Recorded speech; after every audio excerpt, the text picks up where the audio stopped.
próximo mito seria a questão do mito da independência do Brasil, que o senhor escreveu até um livro. Bom, a versão da esquerda tenta sempre colocar a independência do Brasil como se fosse, Dom Pedro estava nas margens do Rio Ipiranga porque estava com diarreia, não sei. É engraçado, a historiografia do Brasil sofre de um problema. Aqui deve ser o único lugar no mundo que sempre mente para prejudicar, né? Enquanto nos outros, por exemplo, Estados Unidos é sempre para aumentar os feitos, aqui é sempre para diminuir. E a versão da direita endeusa o processo de independência, endeusa a figura do José Bonifácio. O que o senhor tem a falar a respeito desses dois mitos? Inicialmente é o seguinte, é isso mesmo, o historiador do Brasil odeia o Brasil. E aí, quando você estuda na escola, depois você vai estudar para valer, você chega a uma conclusão que no Brasil tudo é imprevisível, até o passado do Brasil é imprevisível. O passado do Brasil é imprevisível, é uma coisa impressionante. E é isso. Então, o processo de independência do Brasil é lógico que é mal abordado. Claro, tudo é mal abordado. Alguma coisa na história é bem abordada no Brasil? Difícil, hein? Muito difícil. Então, o que aconteceu? De fato, o Dom Pedro I estava passando mal na época do... Mas e daí? O Napoleão nunca passou mal na vida. O Carlos Magno também nunca passou mal. Quer dizer, eles aplicam uma coisa no Brasil como se só tivesse aqui. Como se os outros, todo mundo nunca passou mal. Júlio César também nunca teve dor de cabeça, nunca teve indisposição. É uma coisa de um ridículo isso. Então, tudo é negativo para o Brasil, tudo é visto no intuito de depreciar. Quando acontece algumas coisas assim que ele está passando mal, como se nunca ninguém, nenhum líder na história da humanidade tenha passado mal. Quer dizer, é ridículo. Pode ter acontecido com qualquer um. Então, de fato, ele estava aí falando, ele subiu de mula, não era cavalo. Óbvio que ele andou de mula e não era cavalo. O cavalo não conseguia andar. Até hoje, você vai no Grand Canyon, nos Estados Unidos, você não desce do topo do Grand Canyon pro rio ou ir de volta, você não vai de cavalo, você vai de mula. Porque mula é que é um animal resistente, é um animal próprio que sempre foi usado para subir montanha, tem uma resistência muito melhor que o cavalo. Então, é óbvio que era mula. Isso não é uma coisa de demérito ou depreciação, porque é a realidade. Se tiver um lugar com montanha, qualquer lugar do mundo vão usar mula, não vão usar cavalo. Cavalo serve para o plano, para corrida e tal, não para subir, ainda mais a Serra do Mar. Chegou a ser conhecida como Serra de Mata Padre, né? No começo, demorava porque você demorava 3 dias para subir a Serra do Mar. Era um dia na base, né? Um dia para subir a serra e um dia no Planalto. Depois, no tempo de Dom Pedro, era mais rápido. Mas só para ver as dificuldades da Serra do Mar. Tinha trecho da Serra do Mar que tinha que subir engatinhando, né?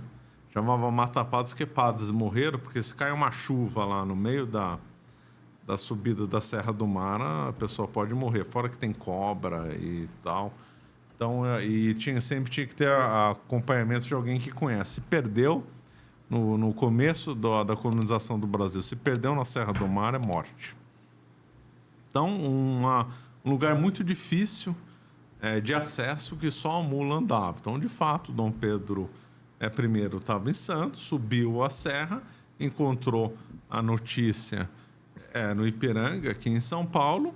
As coisas já estavam em andamento, que ela só foi um estopim consequência de um processo, e lá ele deu o famoso grito aí do Ipiranga, né?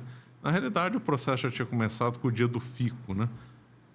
Era só uma questão de tempo para a independência. E a independência do Brasil foi totalmente articulada pela maçonaria?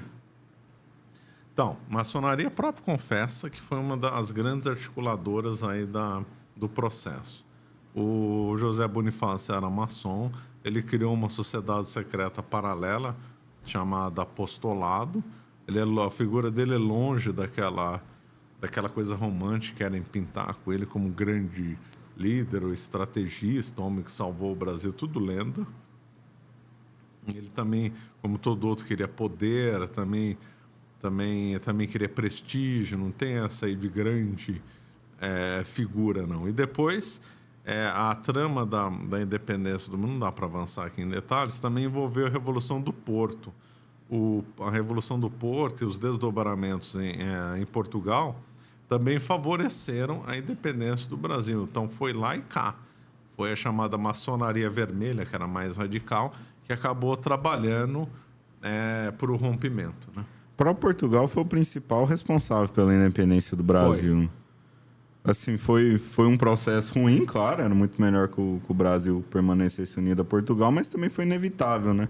Foi. Ao contrário do que às vezes se fala, não, aqui se pensou ficar livre de Portugal, vamos fazer uma... Não, foi tudo uma trama que começou lá no Porto, conforme eu falei, e lá e cá se trabalhou pela divisão. Como Portugal era a sede do reino, né? Então é óbvio que os acontecimentos mais importantes nasceram lá na Revolta do Porto. Né?